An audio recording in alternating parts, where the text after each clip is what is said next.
Estamos começando mais uma edição do Observatório do Terceiro Setor, uma nova marca para o programa Falando em Fundações. Aqui você acompanha o trabalho das entidades e entende o que está acontecendo.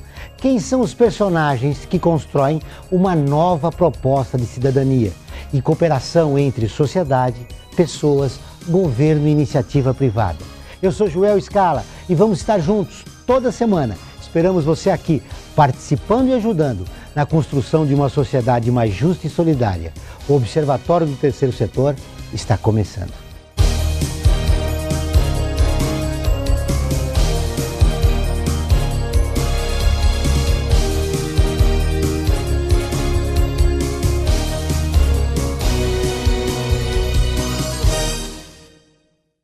E no programa de hoje vamos receber o fisioterapeuta Vinícius Fava Ribeiro, que é formado pela Universidade de Santo Amaro e é diretor do TAC, Terapia Assistida por Cães, que ajuda pessoas em hospitais, clínicas e asilos, levando cães dóceis que estimulam e ajudam na recuperação dos pacientes. Vinícius, muito obrigado pela sua entrevista, é um prazer revê-lo. Prazer é todo meu. Quando é que começou a ideia do TAC? O TAC começou na minha formação como fisioterapeuta. Eu comecei a ver alguns trabalhos diferentes que aconteciam fora do país e descobri esse trabalho com cães. E aí, a partir disso, eu vim desenvolvendo esse trabalho, a princípio numa ONG, depois, ao longo do tempo, a gente foi e criou o TAC, que é uma ONG, uma associação sem fins lucrativos, hoje já é uma OCIP, que trabalha com os cães como mediadores, tanto para a parte de terapias, quanto para a parte de educação. Como é que vocês realizam o trabalho no TAC? O TAC, a terapia assistida por cães, utiliza o cão como um mediador dos processos terapêuticos ou educacionais. Então, o cachorro ele entra como um motivador, principalmente, para os pacientes, e a gente já tem alguns estudos que comprovam que o contato com os cães tem uma série de liberações de hormônios, de neurotransmissores, que acabam favorecendo algumas questões emocionais no homem. Então, diminuição da ansiedade, do estresse, redução de frequência cardíaca. Isso acaba trazendo alguns benefícios fisiológicos para a gente e favorecendo o nosso trabalho. Isso que eu ia te perguntar, essa terapia com cães favorece que tipo de problemas emocionais? A gente tem um foco muito grande com crianças autistas, dependentes químicos, distúrbios psicológicos e psiquiátricos em geral. Existem trabalhos muito fortes com os pacientes esquizofrênicos, por exemplo, que mostram que os cães acabam auxiliando esses pacientes a ter um contato, vamos dizer assim, um pouco maior com a realidade. Pacientes que têm síndrome pós-traumática, o cachorro consegue trazer uma segurança. Então, dentro da área da psicologia, ele é muito trabalhado. Você consegue atender diversos tipos de pacientes com eles. Como começa e como se desenvolve essa terapia? Bom, primeiro a gente vai ter uma avaliação desse paciente, levantar os objetivos que a gente tem dentro da área que ele for trabalhar, e tentar vincular um cachorro que tem um perfil que se adeque àquele objetivo e àquele paciente. Um exemplo, eu não tenho como trabalhar com uma criança autista, grave, que tem movimentos muito fortes, com um cachorro pequeno, que pode machucar o cachorro. Ela pode nem perceber o cachorro dentro da sala.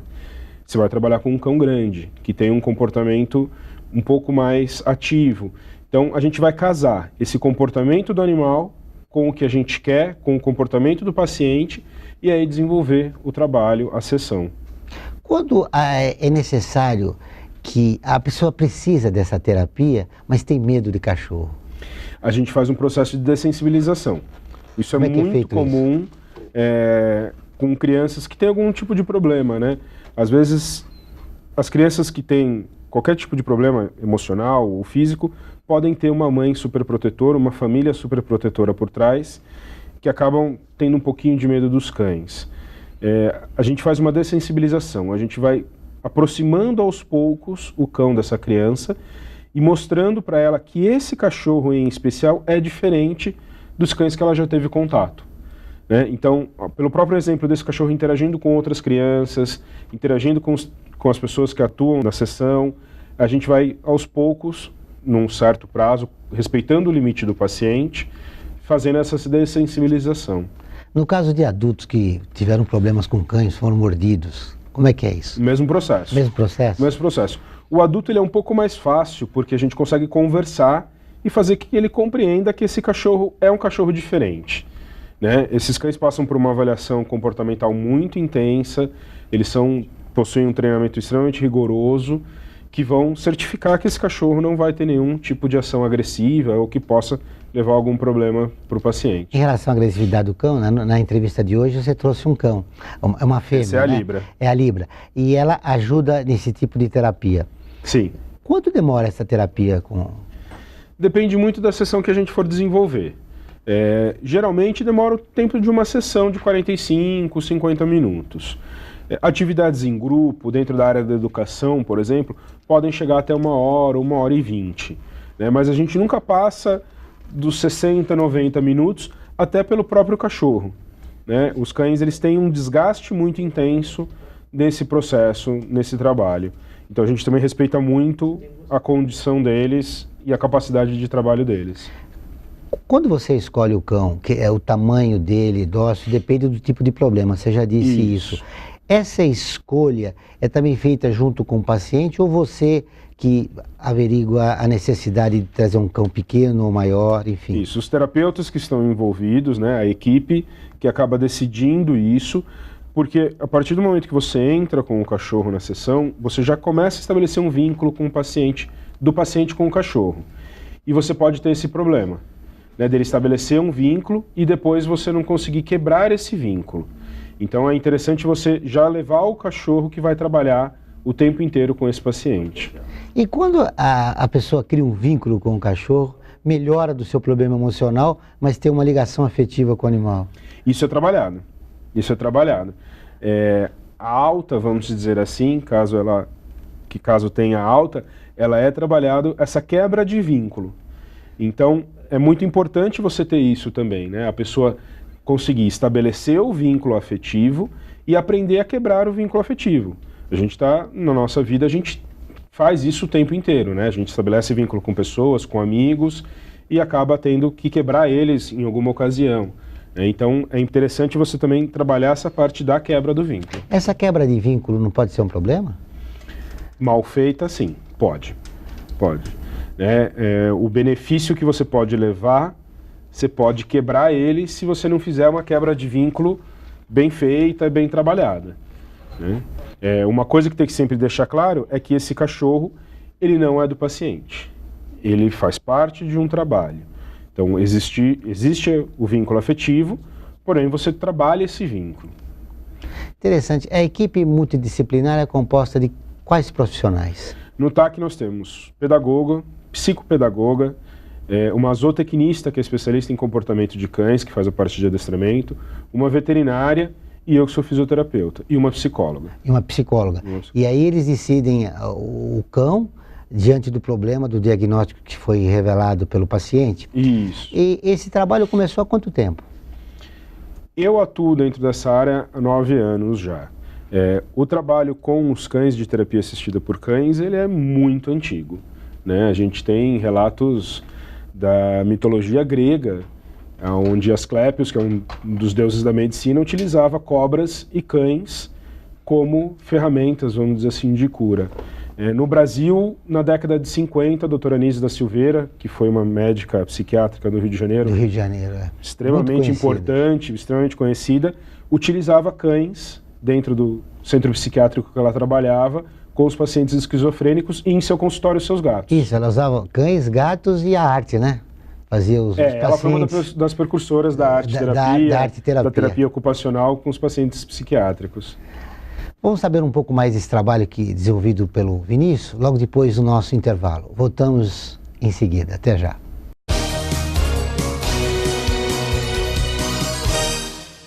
Fundada em 1964, a Fundação Carlos Chagas foi a primeira a unificar as provas de vestibulares de medicina.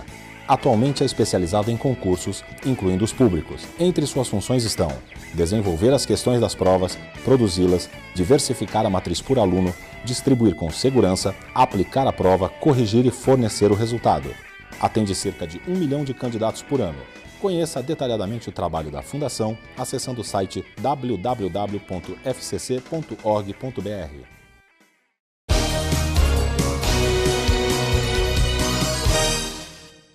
Estamos de volta no Observatório do Terceiro Setor. Nesta parte nós vamos citar a Libra, cachorra que faz parte da terapia assistida por cães, lá do TAC, né, do Vinícius, né, Vinícius? A Libra, você utiliza já há muito tempo para fazer terapia? A Libra já trabalha com a gente há 2 anos. Há 2 anos? Há 2 anos. Que tipo de terapia ela é recomendada? A Libra já trabalha com idosos, idosas, institucionalizadas e com crianças autistas. Eu percebo que ela é muito dócil. Ela é muito dócil. Um dos pré-requisitos básicos para esse trabalho é que o cachorro seja manso e não ofereça nenhum tipo de agressividade, né? Isso foi uma das coisas que ela sempre apresentou pra gente. Então, ela acabou entrando como uma dos cães terapeutas do TAC. Como foi o treinamento da Libra? O da Libra foi muito fácil. Ela já veio para mim com um comportamento muito bom, um comportamento que a gente precisa para um cão terapeuta. O único ajuste que a gente teve que fazer com ela foi uma questão de pular. Ela pulava muito nas pessoas. Então, o treinamento dela foi basicamente esse, não pular. O cão que trabalha com terapia, ele não precisa ter grandes truques. Ele precisa ter um comportamento muito específico, né? E ela apresentava esse comportamento, então foi super tranquilo. Você falou que ela é recomendada para idoso, né? A gente trabalha com idosos e com crianças autistas. E crianças autistas. O que vocês esperam que a Libra faça com essas pessoas que têm esse tipo de problema? Principalmente esse contato, né? Esse pedir o carinho, esse ficar com a pessoa. Esse é o primordial. A característica dela, ela é carinhosa. A característica dela, ela é carinhosa. Ela sempre busca o contato com as pessoas. Que raça é a Libra? É uma Bernese. Bernese. É uma raça suíça. Uma raça suíça. Essa é recomendável. Tem algumas raças que não são recomendáveis em terapia assistida por cães? O que a gente busca nos cães é o comportamento, né? São características de comportamento. Então, não tem como eu falar que existe uma raça melhor ou uma raça pior. No próprio TAC, a gente tem do vira-lata ao Bernese. Então, o que a gente sempre vai buscar é comportamento e não uma raça específica. Você já disse que a escolha do cão é devido ao problema emocional que a pessoa tenha, seja adolescente, criança ou idoso. Mas se usa também vira-lata, como você falou agora? Sim, sim. Você pode usar o vira-lata. O vira-lata ele tem algumas vantagens sobre os cães de raça, principalmente na questão de saúde, né? E geralmente são cães que têm uma socialização inata, vamos dizer assim. São cães que andam muito bem em todos os ambientes, não se assustam facilmente. Então o vira-lata ele tem algumas vantagens, vamos dizer assim, sobre os cães de raça. O cão que é, digamos, um ego auxiliar nessa terapia, depois das várias terapias, como é que fica isso na cabeça do cachorro? É muito interessante. O cachorro, ele sabe que ele está trabalhando. Ele percebe e ele altera o comportamento dele durante o trabalho e em casa. Acabou, ele vai tirar o colete, vai tirar a guia, vai para casa, vai ficar solta. É um cachorro como qualquer outro, né? Então, ela tem esses períodos de trabalho e períodos de descanso. Ou seja, ela participa do TAC, mas é sua cachorra. É minha cachorra. É sua cachorra. Ela é minha cachorra. E para ela está claro que o dono é você. Sim, sim. E que aquele trabalho na terapia assistida por cães, que ela realiza com idosos ou crianças ou adolescentes, é um trabalho que ela faz. É um trabalho que ela faz. É muito interessante. A gente fica um mês de férias entre dezembro e janeiro. No retorno, nesse ano agora, na última semana de janeiro, a gente retornou. A ansiedade dela, quando ela chegou na instituição para trabalhar, foi uma coisa impressionante. Se você perceber que ela estava sentindo falta daquilo. Os cães foram feitos para trabalhar, literalmente, né? O homem foi cruzando as raças de acordo com as necessidades de trabalho. E a gente, nos últimos anos, pegou esses cães e colocou dentro de casa e quer que eles fiquem quietos, que eles sejam um cãozinho de pelúcia, vamos dizer assim. E aí o cachorro acaba tendo alguns problemas, como comer as coisas, fazer xixi no lugar errado, enfim. Tem alguns problemas até comportamentais. Isso é falta do que fazer, né? Então, o cachorro ele gosta de trabalhar, né? Ele tem essa vontade de trabalhar. E isso é muito importante para os cães. Então, eles sentem falta mesmo. O que você quer dizer é o seguinte, que essa atividade é uma terapia para o cachorro. Também. Já que ele precisa de uma atividade. Eles precisam de uma atividade. Por isso que eles gostam tanto do trabalho. Já existem cachorros de determinada raça que resistem a esse tipo de trabalho? Resiste? Não.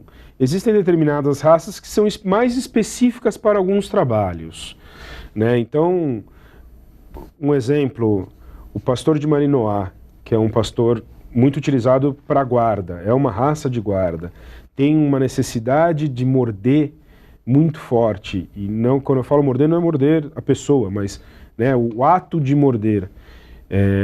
Então, é um cachorro que vai ter uma propensão maior para a atividade da guarda, né? Então, as raças elas foram criadas com um objetivo, né? O salsichinha, o Tekel, ele cava, né? Ele foi usado para entrar em túneis. O próprio Yorkshire, que a gente usa hoje como se fosse um cachorrinho, né, de madame, era um cachorro que caçava ratos, né? Então, eles têm essas características.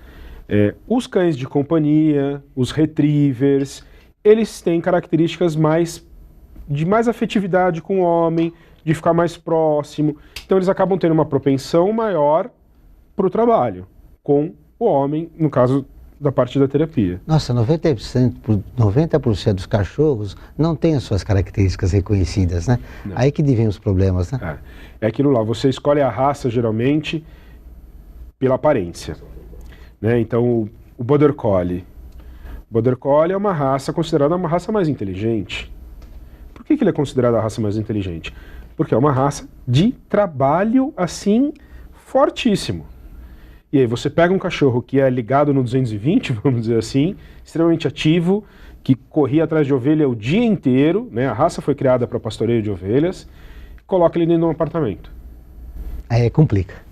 Você vai ter problema. Vinícius, nós vamos para um intervalo e voltamos dentro de instantes. Aguardem.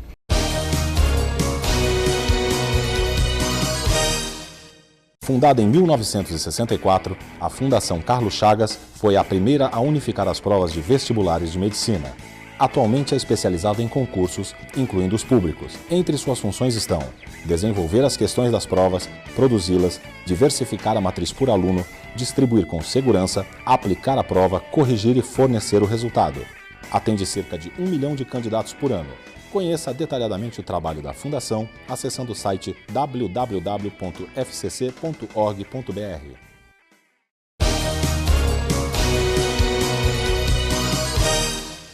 Estamos de volta no último bloco do Observatório Terceiro Setor.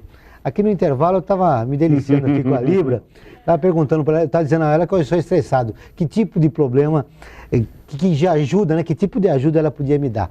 Mas Vinícius, continuando com a entrevista, os problemas mais graves, né? Que tipo de atuação os cães têm, por exemplo, com os esquizofrênicos? Os cachorros, eles não atuam sozinhos, né? Você tem que ter um profissional habilitado e que conhece do paciente e da intervenção com os cães para atuar com esse paciente. Um dos relatos da doutora Anísia da Silveira, por exemplo, é que ela conseguiu com os pacientes esquizofrênicos do centro psiquiátrico que ela atuava, que eles tivessem atividades de vida diária, coisas que eles não tinham. Então ela conseguiu que um paciente extremamente grave, por exemplo, fosse até uma farmácia, comprasse um medicamento e tomasse conta de fazer um curativo num dos cães que lá apareceram. O vínculo emocional e a facilidade que você tem de se vincular com o animal é muito mais fácil do que com outra pessoa. O cachorro não traz as máscaras. Você sabe que eu percebi isso quando a Libra chegou aqui no estúdio. Eu fui recebê-la, fiz um carinho nela, e como ela foi receptiva, quer dizer, isso facilita muito o tratamento do problema, né? É um dos melhores quebra-gelos que você pode encontrar. Não tem uma pessoa que, principalmente cães de grande porte, como é o caso da Libra, que passe por você e não olhe. É impossível, né? E isso dentro de um ambiente de um hospital psiquiátrico, como é o caso que a gente atende no Instituto de Psiquiatria do Hospital das Clínicas, que é um ambiente relativamente pesado, vamos dizer assim, que a pessoa, né, mais uma vez estou aqui numa consulta, mais uma vez eu estou aqui, um problema. A hora que você traz o cachorro, você quebra esse estigma do tô doente, esse estigma do hospital, que é uma coisa que a gente tem como sendo fria, como não sendo acolhedora, né? Então você consegue quebrar muito isso e isso favorece demais a intervenção que vai vir após, junto do psiquiatra, do psicólogo, do terapeuta ocupacional, enfim. Realmente ajuda muito o tratamento, né? Ajuda bastante. Custa caro esse tratamento? Custa, porque além do custo do próprio profissional, é um profissional diferenciado porque ele tem que saber colocar o cachorro dentro do contexto terapêutico e não é simplesmente levar o cachorro, né, que o milagre acontece, e você tem o custo do cão, né, que é um cachorro que tem uma exigência de saúde maior do que um cão doméstico, do que um cão comum, uma exigência de cuidados maior e do próprio treinamento. É um cachorro que ele não faz 6 meses de treinamento e acaba, ele fica em treinamento durante todo o período de trabalho. E você tem que pensar também que esse cachorro vai se aposentar. E você vai ficar com esse cachorro, ele é seu, né? Então, existe um custo junto desse trabalho um pouquinho maior do que uma terapia convencional. Durante a terapia, o cachorro tem recompensas? Tem, durante o tempo inteiro. Os cães são treinados com reforço positivo, seja um brinquedo ou um petisco. Então, a gente acaba utilizando isso durante a terapia. O próprio carinho já é uma recompensa para o cachorro, né? Cães muito carentes, como a Libra, você fazer um carinho nela, você já está dando um reforço, né? Então, o reforço ele é trabalhado o tempo inteiro. Você falou que esse tratamento custa caro. É possível diminuir o custo, o aumento do tratamento, da socialização desse tratamento para vários hospitais? Enfim, como é que pode diminuir o preço? Sem dúvida. Os atendimentos em grupo, principalmente, a gente consegue atender grupos de pessoas com os cães conseguem ter essa demanda, né? No próprio Instituto de Psiquiatria, a gente faz um atendimento de educação dentro da psiquiatria infantil, da enfermagem, onde as crianças estão internadas, e as meninas acabam atendendo de 5 a 8 crianças ao mesmo tempo. No asilo, a gente atende grupos de idosas de 10. Então, isso deixa um custo muito menor para um número maior de pacientes. E a própria divulgação desse trabalho, o conhecimento das pessoas, né, dos resultados positivos e de que é uma técnica terapêutica mesmo que a gente pode utilizar, vai acabar com o tempo diminuindo esses custos pela própria divulgação. Quando o cachorro encerra o tratamento, como o paciente fica? Qual é a reação? Cria-se um vínculo? Nós falamos um pouco disso no bloco anterior, mas é bom você ressaltar novamente. O encerramento ele não é feito abruptamente. Ele é feito de uma forma gradual e muito trabalhada com o paciente. Nós tivemos um trabalho com dependentes químicos na cidade de Cruzeiro, no interior de São Paulo, onde eles treinavam cães do próprio centro de zoonose da cidade, com uma intervenção de uma psicóloga para desenvolver a parte terapêutica. Como a gente trabalhou a quebra no caso deles? O papel social que eles tiveram. Esses cães eram treinados e entravam para uma doação. Então, a quebra de vínculo no caso deles era uma parte muito forte e muito bonita do trabalho deles, que era eles entregarem esse cachorro para uma família e esse cachorro sair do abrigo e ir para uma família, né? Então você tem algumas formas de trabalhar as quebras, sempre de forma gradual e trabalhando junto com o paciente. Sempre necessária a quebra ou a pessoa pode ficar com o cachorro, caso for possível? Não, os cães de terapia eles são dos profissionais. O que a gente pode desenvolver, aí é um outro tipo de trabalho, são os cães de serviço, que é treinar um cachorro especificamente para aquele paciente. E esse cachorro vai acompanhar esse paciente na casa dele, né? Isso existe fora do Brasil. Imagina o cão guia de cego. Só que você consegue treinar o cachorro para um deficiente auditivo, para uma pessoa cadeirante, para uma criança autista, para uma pessoa com algum problema psiquiátrico. Eu vi há pouco tempo um programa na TV que tinha uma menina, ela tinha um problema psiquiátrico e ela arrancava o cabelo. E aí se treinou o cachorro para quando ela fosse para o banheiro, que era o local que ela arrancava o cabelo, o cachorro intervia e puxava ela para uma outra atividade, tirando o foco dela daquele comportamento. Então você tem hoje treinamento dos cães para diversos tipos de patologia, e são os cães de serviço. Os psicólogos e psiquiatras estão sensibilizados para o TAC? A gente teve uma abertura muito grande no Instituto de Psiquiatria do Hospital das Clínicas, foi um dos primeiros hospitais que a gente acabou atuando, e naquele local foi uma receptividade muito boa, né, e um reconhecimento muito bacana dos nossos trabalhos. Fora lá, ainda tem muita coisa a acontecer. Eu brinco que assim, a terapia assistida não está nem engatinhando no Brasil. Ela ainda está começando a rolar, o que precisa para acontecer? Divulgação. Divulgação. Principalmente uma divulgação de forma séria e de que isso é uma questão terapêutica e não é uma brincadeira, não é uma coisa, né, que você vai simplesmente levar o cachorro e isso vai acontecer um milagre, né? Que isso é uma técnica científica, que existem pesquisas que comprovam e tem que ser realizada por profissionais qualificados. Obrigado pela entrevista, foi um prazer vê-lo, parabéns pelo trabalho, a você e a Libra. Muito obrigado. Fechando, você quer deixar teu endereço, e-mail, se as pessoas se interessaram? Meu e-mail é tac@tac.org.br. E aí qualquer dúvida ou quiser saber um pouquinho mais sobre o trabalho, pode entrar em contato. E chegamos ao final de mais uma edição do Observatório do Terceiro Setor. Se você tem dúvidas ou sugestões, encaminhe um e-mail para contato@tendicemedia.com.br. Até a próxima.